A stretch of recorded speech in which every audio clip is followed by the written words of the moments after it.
entramos en el último bloque del péndulo. ¿Qué tal, don Humberto Ayala? ¿Cómo anda? Pero un verdadero placer de estar con usted, Carlos, y un gran saludo a la audiencia. Don Silvio Piri, ¿qué tal? Buenas noches.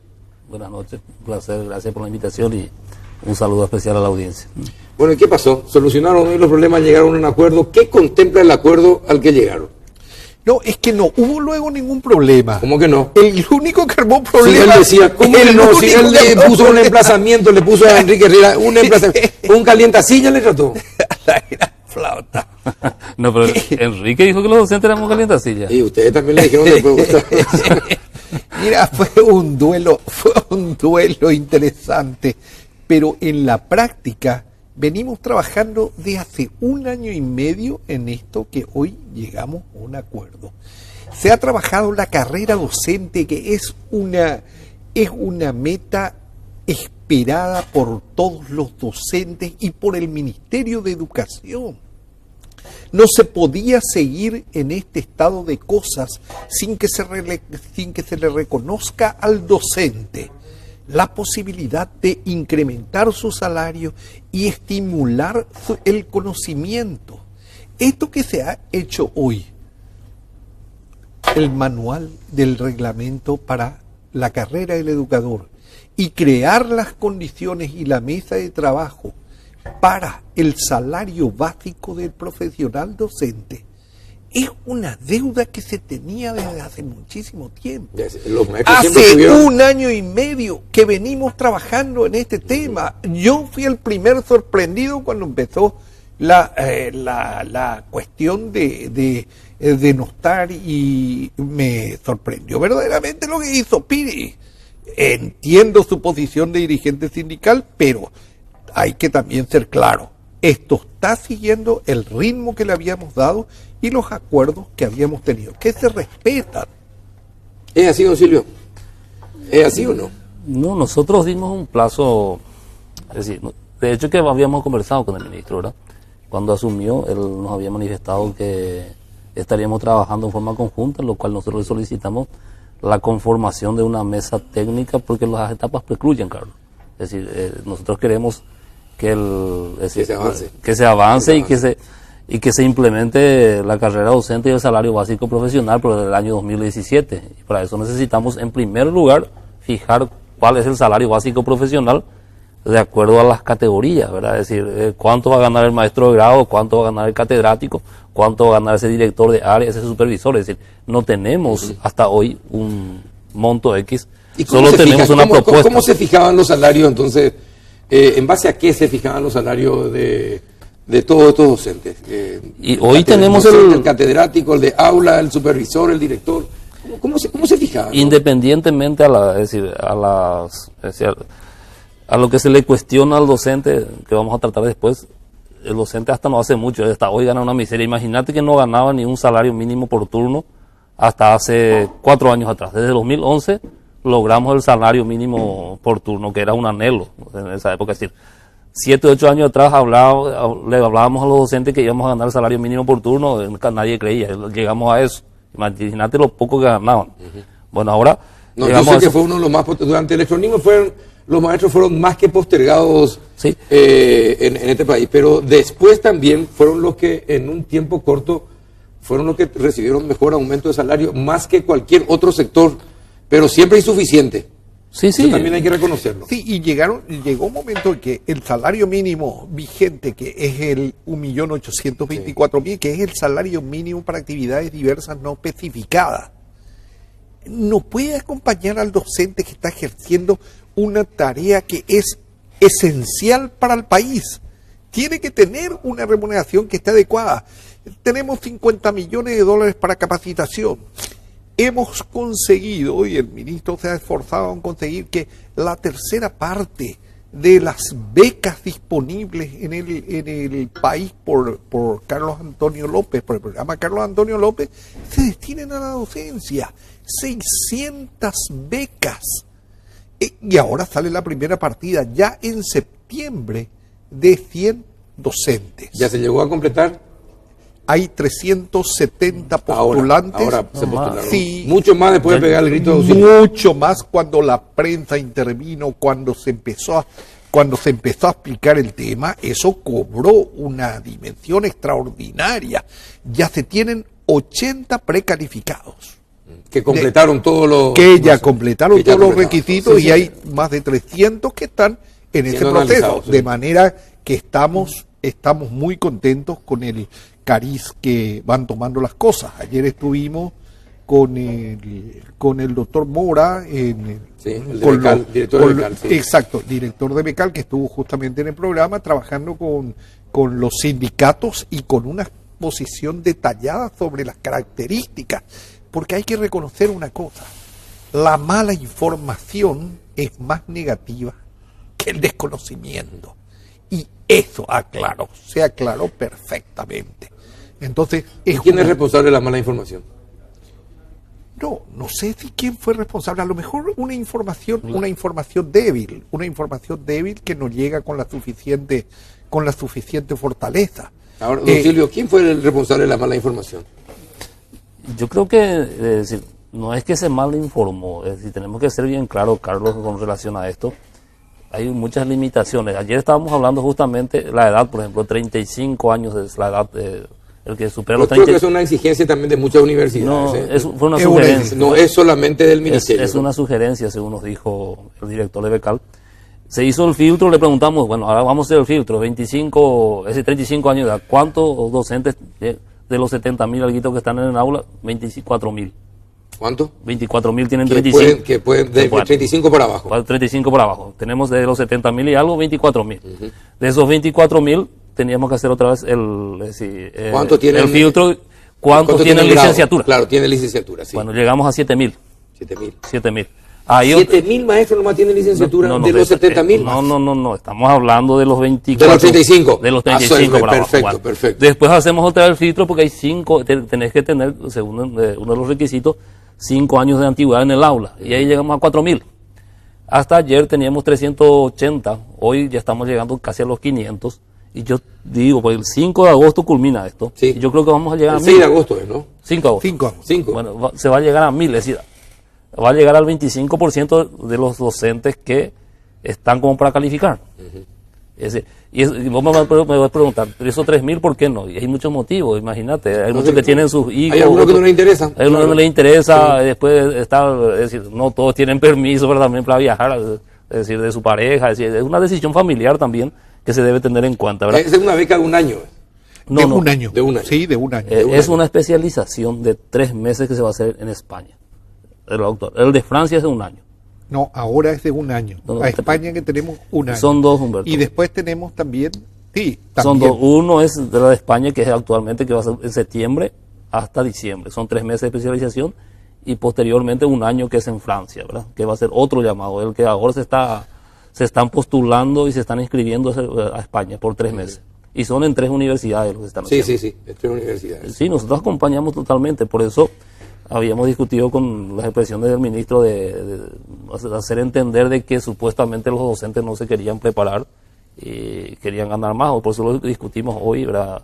Todos los intercambios, es decir, las acusaciones que tuvimos por los medios, por lo menos nos pusimos de acuerdo en trabajar a partir de ahora y bueno, que cada uno cumpla con su acuerdo. El ministro cumple con lo que ha pactado en el acuerdo y nosotros vamos a cumplir también con nuestra parte, ¿verdad? Y de esa manera, ¿en qué consiste el acuerdo? El acuerdo consiste en que se conforme esa comisión técnica, estudiemos... ¿Y ustedes levantaron todas las medidas de fuerza que anunciaste? Y sí, lo levantamos, ¿verdad? Porque hay una respuesta, es decir, nosotros necesitamos, es decir, trabajar en una mesa y posteriormente eso enviar a la institución que corresponda, principalmente al Ministerio de Hacienda y posteriormente al Parlamento Nacional. Eso es lo que corresponde. ¿De qué a mí me sirve conflictuar? No, para nada. De nada, de nada. Ya se empezó a acordar algo, se empezó a dialogar. Está bien que las hachas se dejen a un lado por Claro, decir, lo que no podíamos hacerlo anteriormente con la señora Marta, ahora lo podemos hacer con el señor Enrique. Entonces, yo creo que esta es una magnífica oportunidad para que podamos avanzar. Ahora, todos los sindicatos están, ¿verdad? Firmados todos. en el acuerdo, no solamente la FEP. Sí, Todos. las 10 sindicatos. 10 Los 10 sindicatos que están acreditados en el MEC por estar reconocidos, por estar registrados en el Ministerio de Trabajo. Ahora, ¿y el acuerdo qué contempla? ¿Este acuerdo qué contempla? La instalación de una mesa de trabajo. Otra vez pido una mesa. La instalación de una mesa de trabajo para lograr Pero 20 días. En 20 en días un tenemos plazo que- de tiene 20 plazo. días. No, por eso te dije. Claro.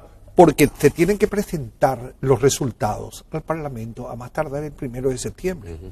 Y como son sumas bastante elevadas por afectar a gran cantidad de docentes, estamos hablando de 30, 40 millones de dólares, y eso hay que trabajar con el Parlamento, hay que trabajar con el Ministerio de Hacienda, con el Ministerio de Trabajo.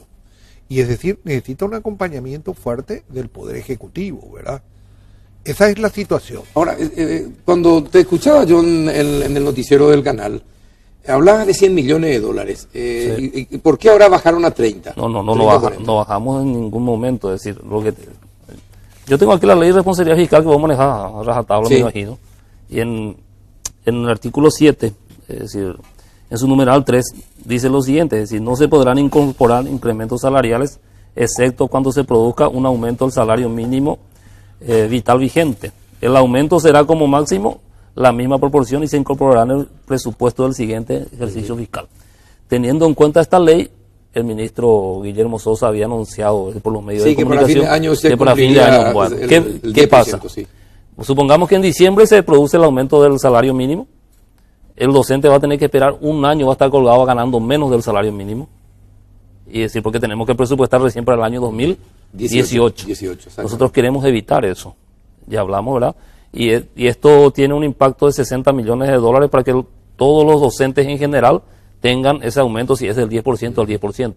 El salario básico profesional, una vez que tengamos el presupuesto, porque nosotros acordamos con el ministro, vamos a conseguir primero el presupuesto y después vamos a pelear, vamos a ver cómo vamos a reglamentar eso. Porque de qué nos serviría estar discutiéndonos y no tener el presupuesto. No tener el presupuesto y a partir de ahí ver los criterios de qué forma el docente va a ir accediendo. Exactamente, ese es un tema interesante, don Silvio. ¿Cuáles son los criterios para establecer las diferencias en cuanto a los montos que van a ganar los maestros? El de aula, el director, el supervisor. Yo te hablo ¿Cuáles serían los criterios? De la propuesta de la FED. ¿En qué forma estamos dando? Primero, nosotros tenemos una propuesta de que, te hablo de dos rubros, uno el docente de grado y el catedrático, son la mayoría. Sí. Hoy el docente de grado está ganando un salario de 1.824.000, que es el salario mínimo. Según otra propuesta debería ser 3.054.000, y en el caso de los catedráticos de 18.425 brutos que están ganando a 30.000. Y que eso se dé en forma gradual en 3 años, es decir, para que de esa forma se vaya cumpliendo. Es decir, de nada nos serviría establecer esto y pedir que en un año... En 3 años sería. En 3 años, una proyección de 3 años. Y ahí, una vez que tengamos ese monto, reglamentar con la gente hasta hoy no tenemos un reglamento, así no le mentiría a mis docentes, mentiría a vos decir este reglamento es lo que tenemos, pero surge la idea, ¿verdad?, de que uno de ellos sea primero uno de los puntos del que haya accedido por concurso público de oposición, aquel que no lo haya hecho usted como interino tenga la posibilidad de rendir un test y también formalizar su situación, tener en cuenta su evaluación de desempeño, cómo se desempeña en el aula. Es decir, tratar de que aquel que está haciendo bien su trabajo, bueno, reciba beneficio. ¿Qué va a hacer? ¿Qué se puede hacer? ¿Y qué se va a hacer con aquellos profesores que en las evaluaciones se aplazan? ¿Qué pasa con ellos? ¿También se va a tener en cuenta la capacitación permanente? ¿Se tiene en cuenta el aplazo para establecer el salario o no? Una de las cuestiones más complicadas en este tema es el problema de la evaluación. Tenemos en este momento, estamos logrando con una madurez extraordinaria de los sindicatos, estamos logrando una cosa verdaderamente importante. Primero, hacer evaluaciones en varios niveles, del docente, de la institución educativa y de los directivos. Y se ha elegido un grupo de colegios, de escuelas en diferentes zonas del país. Y se está trabajando con los sindicatos en crear las comisiones de evaluación. De ahí es donde van a surgir propuestas concretas para la evaluación y para hacer más. ¿Cómo se hace en otros países? ¿Pero cómo se hace en otros países? Déjame terminar. Mediante evaluaciones, pero la cuestión aquí es que estamos trabajando en conjunto. Porque una cuestión es importante.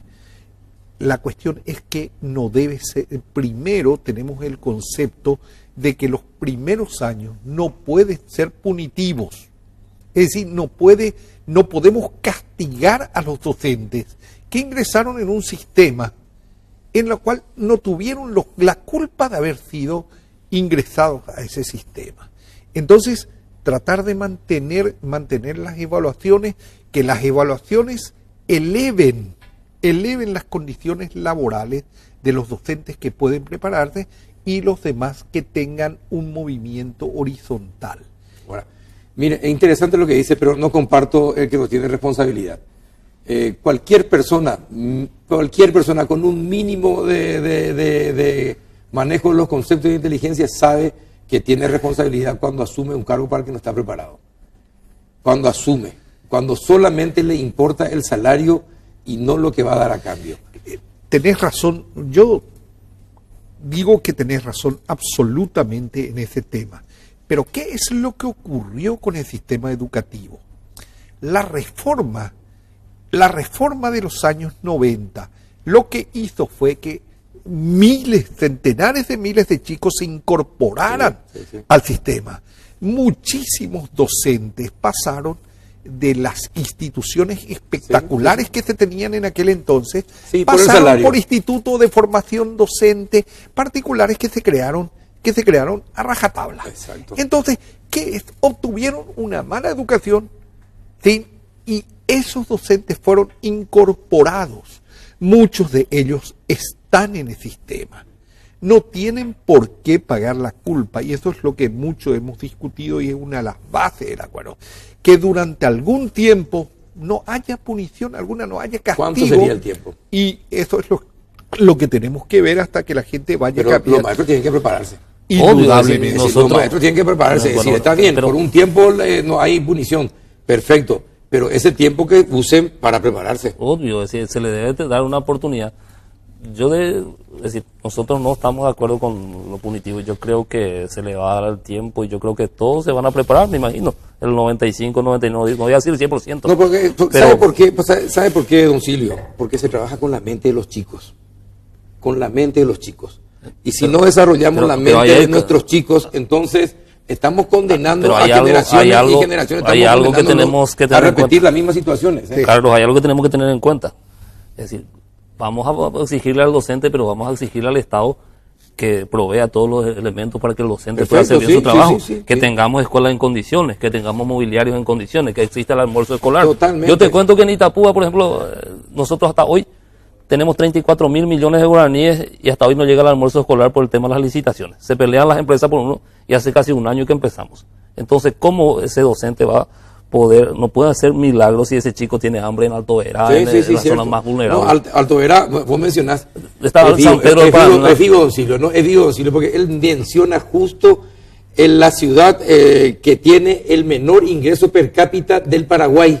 Te felicito. Yo tengo que felicitar porque son capos para manejan los datos. No, pero en serio. Pero tiene razón. Carlos, lo que yo quiero es lo siguiente. Nosotros como docentes no estamos en contra de que se le exija al docente como sindicato Moreme, pero también le exigimos al gobierno que pongan las condiciones mínimas básicas. Es decir, vamos a hacer bien las cosas. Vamos a preguntarle, ¿el ministerio va a ser capaz de poner, porque es cierto lo que dice, hay que poner las condiciones básicas para que también intenten desarrollarse? Claro, está entendido. ¿Qué es lo que ha pasado con la reforma? Crecieron las instituciones a una cantidad extraordinaria. Entonces tenemos instituciones que desde los años 90, desde los años 2000 aproximadamente no han sido mantenidas. Estas están cayendo. Tienen que ser reparados. Ahora terminó una licitación de 67 millones de dólares y van a seguir hasta alcanzar cerca de 1.000 instituciones. Por lo tanto, se va a tener instituciones en condiciones. Se va a hacer el esfuerzo para contribuir con la capacitación docente. Estamos pensando hasta en un tema muy importante, en un tema extraordinariamente importante, que es que la capacitación se pueda hacer en tiempo sabático de los docentes. Por ejemplo, tomar 3 meses de los docentes. Porque ¿qué es lo que está pasando hoy día? Tenemos capacitaciones en las que el docente sale de la casa, está mirando la hora a la que llega, a la noche tiene que volver, es decir...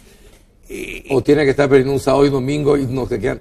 Sí, es difícil. Es un buen programa Te cuento un dato. Tomar por lo menos 3 meses. Hoy hablábamos con el ministro Riera y nos lanzó la otra vez cuando yo hablé particularmente con él, me mostró esto es lo que establece el tope de Hacienda, 907 millones de dólares. Y más de esto yo no puedo cargar. Y esto es lo que yo necesito para cubrir nuestra necesidad de 1.450 millones de dólares. Estamos hablando aproximadamente de 500 millones de dólares más. Eso es lo que para lo básico. Y no estamos diciendo que con eso va a ser espectacular, sino por lo menos básicamente se va a cubrir gran parte de las demandas y las necesidades que tiene el ministerio. Imagínate, para que relativamente estemos bien necesitamos 500 millones de dólares y algo. Y estamos hablando ahora solo de cuestión del salario básico profesional para iniciar la primera parte de 40 millones y si hay un aumento salarial de 60 y de 100 y el Estado ya grita, es decir, el gobierno dice, ¿de dónde vamos a sacar esa plata? Entonces, lo que yo no quiero es que este gobierno le mienta también a la gente. Es decir, cuando Riera asumió, él y el gobierno nacional y Santiago Peña se comprometieron a los estudiantes, vamos a mejorar esto. Por eso yo puse un plazo, bueno, si vamos a mejorar, bueno, vamos a empezar a no solo a atender las cuestiones edilicias, sino también a ver la cuestión del sector docente. ¿De qué nos sirve que todas las escuelas estén en óptimas condiciones, espectacular, y ese docente no pueda, es decir, impartir clases porque necesita una capacitación constante, necesita mejorar su ingreso justamente para tener la tranquilidad y necesita ganar un salario profesional, porque hasta hoy el docente no es tratado como profesional. El médico es un profesional que tiene por cada vínculo 4,5 millones de guaraníes y puede tener hasta 5, 3 en el sector público y 2 en el sector privado. Yo tengo un hermano militar que hoy es general y percibe más de 16 millones de guaraníes y el que ingresó cuando un subteniente ingresa y tiene 4 millones y van escalando. El docente que hoy ingresa gana lo mismo que se está por jubilar. Acá Humberto te puede decir. En esa situación estamos. Entonces tenemos que jerarquizar es decir, la profesión del docente y exigirle más, no hay problema. Pero yo creo que todos juntos vamos a hacer eso. Y el padre de familia tiene que contribuir también en la educación de sus chicos. Ahí creo que nos tocamos algo muy importante, Carlos. ¿Cómo estamos por casa? Exigimos demasiado, pero antes el padre de familia se iba a las instituciones, preguntaba en qué situación estaba su hijo y si tenía, es decir, alguna queja del docente, llegaba a su casa y le recriminaba a su hijo en la mayor parte. Así era nuestra época. Sin embargo, ahora se va y le atropella al docente. Sí. En esa situación estamos, es decir, hay varios elementos que tenemos que tener en cuenta de por qué nuestra educación está mal. El tema de los celulares. Vos no le podés quitar a un chico su celular, está enseñando historia, el otro tiene un auricular acá. ¿Cómo va a aprender? Y si le quitas, bueno, te denuncian en la dirección y posteriormente te viene con un abogado, el padre de familia. Sí estamos, Carlos, no es fácil la situación en la cual se encuentra el docente y es más, existe una aberración, es decir, el solo hecho. Ahora, ¿y incluyen a los padres en la reforma esta que se quieren hacer o estos acuerdos a los que están llegando? Sí, de hecho la participación de la comunidad educativa es mucha. Se ha creado una resolución que habla del EGIE. El EGIE es la comunidad educativa que guíe los destinos de la institución y participan padres, docentes, directivos, alumnos también. Por lo tanto, se están creando las condiciones para que la comunidad educativa tome parte en las resoluciones de los colegios. Y una cosa sobre la carrera docente es extraordinariamente importante, que es lo que hemos acordado. Yo rescato esto que está diciendo Silvio por una cuestión racional que antes no existía. Los docentes se preocupaban de los incrementos salariales sin preocuparse del tema de la capacitación. Sí, hoy estamos remando en la misma dirección y con el mismo esfuerzo. Eso es bueno. Es decir, estamos interesados todos en la capacitación y entendemos que de eso depende el desarrollo del país. Y el tema de la participación de la comunidad educativa es extraordinaria y tiene un elemento también extremadamente importante. Los docentes en aula, para mejorar su condición salarial, lo que querían eran cargos administrativos, salir de aula porque el aula los condenaba a un salario misérrimo. En cambio, con esta innovación que estamos realizando, el docente en aula va a tener prerrogativas extraordinarias y también los buenos docentes van a ser premiados. Usted sabe que cuando usted dice una cuestión extraordinaria, es increíble, estamos en Paraguay, por eso consideramos algo tan lógico que debería ser tan normal como algo extraordinario. Es increíble, pero en serio, Es increíble porque ese es el concepto que se debería manejar siempre, ¿no? Claro. Pero es algo tan natural y algo tan lógico que como nunca se hizo en Paraguay, acá lo consideramos extraordinario. Es que no nos damos Pero cuenta tenemos que de los empezar a cambios hacer, que estoy de estamos acuerdo teniendo. con- Tenemos que empezar a hacer, es decir, absolutamente por de acuerdo. eso Nos estamos dando cuenta por eso de el los tema del cambios que emplazamiento que le estamos habíamos teniendo. dado al ministro, si no empezamos a hacer ahora, Eso ¿cuándo no vamos a cambió, hacer? esto todavía Ahí no está la cambió. cuestión. Ya metió la parte política. Al final metió, Eso al no final ca- metió su- al final eso metió no- su- eso no cambió, pero en lo demás, sí, en lo el demás este emplazamiento que hombre, hacen ustedes. en lo demás este hombre ha cambiado no, te digo por mucho. último, existe la agenda educativa de 2013-2018 Sí. y en esa agenda educativa establece que este gobierno debería invertir o llegaría al 6.4. Y yo le recuerdo al presidente Horacio Cartes que estamos en el 3.7 y cuando él asumió estábamos en el 3.6, 0,1 hemos avanzado en el tema del presupuesto de educación. Entonces, señor presidente, le queda 2 años y yo creo que, no sé, por lo menos para salvar la honra, por lo menos tenemos que llegar al 4%. ¿Y los otros gobiernos cuánto llegaron? En el caso de... Vamos ya a entrar en el tema del... No, eso para otro programa. Eso es para otro programa. Don Silvio, muchísimas gracias, No, gracias a vos. por haber venido. Don Humberto, muchas gracias también a usted por compartir el espacio. Tengo que cerrar porque son exactamente las 23, como nunca tan puntuales. Le agradezco la presencia. Si los compañeros camarógrafos están todos chochos, nosotros nos vamos. Hasta el próximo tiempo.